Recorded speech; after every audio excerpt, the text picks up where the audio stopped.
vídeo de hoje é um publi editorial. Olá, bom, hoje então a gente conversa um pouquinho sobre um livro infanto-juvenil bem bacana, escrito pela autora brasileira Laís Moreira Silva. O livro se chama então A Rosa de Cristal e este é um livro sobre bullying. Então eu não sei vocês, mas eu já li diversos livros que trazem essa temática do bullying. Então o que eu procuro quando eu pego um novo livro que traz alguma temática que talvez a gente possa considerar batido ou algo assim, é como o autor vai trabalhar essa história, né? Como o autor vai trabalhar esse tema dentro da sua história, na verdade. E por esse aspecto, esse aqui foi um livro que me surpreendeu bastante. A Laís é uma autora de mão cheia, ela vai criar aqui pra gente uma história que vai enganar a gente em diversos momentos, né? Então, por exemplo, o livro começa com os pais dessa garotinha de 10 anos de idade, que é a Luísa, a personagem principal aqui do livro, recebendo um telefonema da diretora da escola.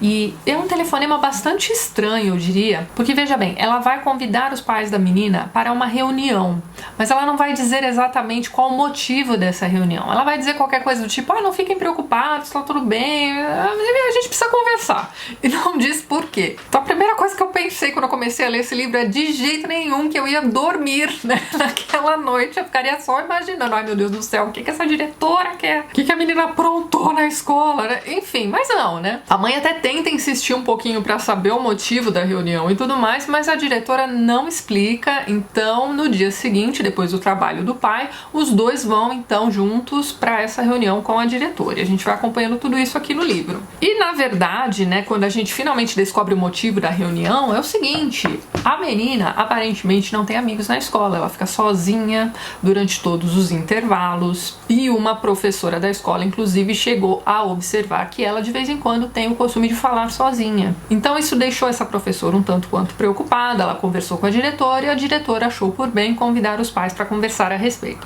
Outra coisa que aconteceu recentemente na escola também foi o fato de que uma das meninas da sala está fazendo aniversário, convidou todo mundo para uma festinha, entregou convites ali para todo mundo e o convite com o nome da Luísa estava na lata de lixo, ou seja, a menina não tinha nem aberto o convite, já tinha jogado direto no lixo. Por que ela fez uma coisa dessas? Bem, enfim. Então este é mais um motivo para a professora e a diretora ficarem preocupadas, chamarem esses pais para conversar e tudo mais. Os pais vão ter aqui uma atitude que eu achei bastante interessante. Então, num primeiro momento, eles tiveram aquela reação da negação. Não, imagina, minha filha tá sempre falando sobre a escola e nananã, e de repente eles começam, né, os dois conversando entre si, a diretora ali assistindo, a se lembrar de que, né, muito dificilmente ela comenta a respeito dos coleguinhas da sala. E sempre que eles a veem brincando com outras crianças, são sempre crianças da família, então são os primos, né? E aí eles se dão conta realmente de que a menina aparentemente não tem nenhum amigo fora da família e que eles comeram bola. Então eles vão admitir ali durante aquela reunião que eles realmente andaram, né, se preocupando com outras coisas e não prestaram atenção a esse detalhe da vida da filha. A solução sugerida pela diretora é que a menina vá realmente à festa de aniversário para a qual ela foi convidada e jogou ali o convite no lixo e tudo mais, enfim, que ela apareça nessa festa. Os pais também acham isso uma boa ideia, voltam para casa, vão conversar com a menina e a menina sempre muito arredia. Quando a gente entra em contato com a Luísa pela primeira vez aqui nesse livro, a gente já percebe de cara que ela é uma menina diferente. Então assim, ela aparenta ser uma criança com inteligência acima da média. Então ela tá ali ouvindo os pais, respondendo aquilo que eles querem ouvir e tudo mais, mas depois quando ela se recolhe no quartinho dela e o narrador começa a contar pra gente tudo aquilo que ela está pensando e tudo mais, a gente vai percebendo que o buraco é bem mais embaixo, que o problema não é com ela, não é que ela não tem amigos, não é que ela não queira ir à festa e tudo mais. Aliás, essa questão do convite jogado no lixo, a gente só vai entender direitinho o que é que vai acontecer quando ela chegar à festa de aniversário. A gente percebe também que ela tem uma certa aversão a essa menina que vai fazer aniversário. Então, uma das coisas mais interessantes aqui nesse livro é a questão de que a autora não entrega tudo pra gente de bandeja. Ela vai construindo o texto dela aos poucos, ela vai construindo a história, os personagens aos poucos. Então, quando a gente bate o olho na Luísa na primeira cena em que ela está conversando com os pais, a gente tem a tendência a achar que ela é uma criança snob, que se acha mais esperta que os pais, enfim, qualquer coisa assim, mas aos pouquinhos a gente vai percebendo que alguma coisa aconteceu com ela na escola e que essa falta de traquejo social dela não é exatamente culpa dela mesma. É aí que entra então a questão do bullying. Mas de novo, a gente só vai entender o quão grave é o problema da Luísa quando ela chega a essa festa de aniversário, quando a aniversariante bate o olho nela ali, entendeu? Então calma, que a gente não vai ter nenhuma cena Carrie, não tem nada de sobrenatural, mais ou menos, gente. O que acontece é o seguinte, esse livro funciona em duas vertentes diferentes, eu diria. Então ele funciona num primeiro momento no nosso mundo real, e ele vai funcionar também, a história vai levando a gente para uma coisa mais fantástica. Então uma coisa interessante a respeito da Luísa é que por ela ser filha única e passar muito tempo com os pais, ela gosta das mesmas coisas que os pais. Então ela gosta dos filmes antigos que a mãe gosta de assistir, e ela gosta de fazer expedições a uma reserva natural que tem ali próximo ao condomínio onde eles moram, né? O pai hoje em dia é um professor de biologia, se eu não me engano, mas ele tem como hobby, né, essa coisa de explorar ali aquela reserva natural, estudar ali as plantinhas, a fauna, a flora, esse tipo de coisa, e ele sempre leva a filha junto. E quando a gente tem essa cena bem dramática, eu diria, que vai acontecer com essa garota dentro da festa e ela não consegue mais ficar ali, por mais que ela se obrigue, por mais que ela queira agradar os pais que a levaram ali com tanta boa vontade, né, achando que, né, a filhinha ia se divertir tanto naquela festa e tudo mais, ela resolve sair de lá e vai parar aonde?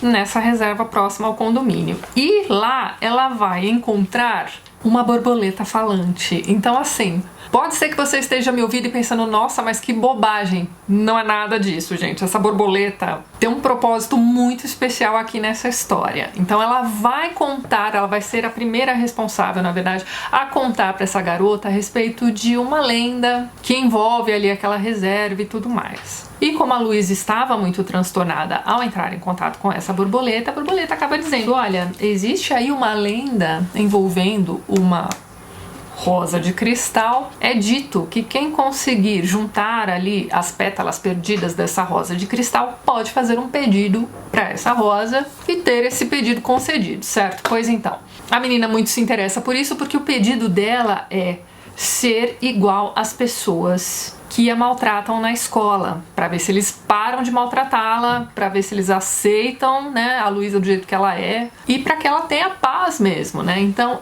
esse é o intuito dela. Mas será que ela realmente quer ser igual a essas crianças que tanto a maltratam? Essa é a pegada do livro. Então ela vai conhecendo outros animais ali daquela reserva que também são falantes e que também vão ajudá-la a encontrar essas pétalas perdidas dessa rosa. E ela vai ter ali diversas tarefas a cumprir para conseguir encontrar então essas pétalas. E o que eu achei mais interessante aqui dentro dessa parte mais fantástica da história é o seguinte: conforme ela vai cumprindo essas tarefas e conseguindo as pétalas perdidas, a cada pétala que ela consegue, ela vai ficando mais parecida com as crianças que a maltratam. Só que ela não está ganhando essas características de graça, nada disso. Além dela ter de cumprir essas tarefas, ela precisa também dar algo de si em troca dessas novas características, entendeu? Então ela vai perdendo sua essência. E eu não vou contar pra vocês como é que essa história termina, mas essa menina vai passando então por um processo de autoconhecimento, né, ao longo então dessa jornada fantástica que acontece aqui nesse livro. Mas ali pro final da história a gente vai ter a Luísa novamente se confrontando ali com aquela garota do aniversário, etc.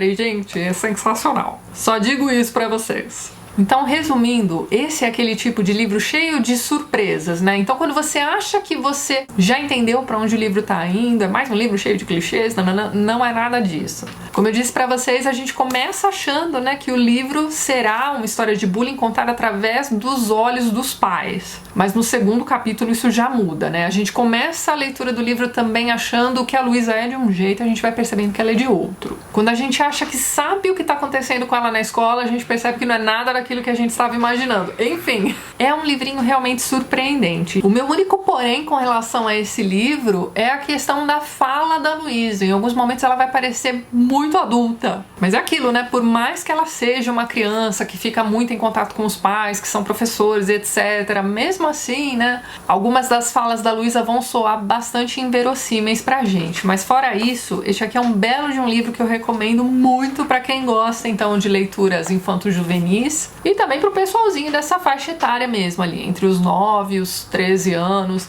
Esse é o tipo de problema muito comum da gente encontrar em escolas hoje em dia, infelizmente. Aliás, hoje em dia não, né? Não é uma prerrogativa dos nossos tempos, né? Isso meio que sempre aconteceu nas escolas, mas provavelmente por conta ali da facilidade em se ter ali celulares, internet, etc., a coisa tenha realmente ficado mais exagerada nos dias de hoje, não é mesmo? Então eu deixo aqui a dica para vocês desse livro muito bacana. Lá embaixo na descrição do vídeo eu vou deixar os links para onde você pode encontrá-lo e também os links para as redes sociais por onde você pode entrar em contato com a autora também, certo? Então é isso, gente. Vou ficando por aqui. Vejo vocês nos próximos vídeos do canal. Um beijo grande e até mais.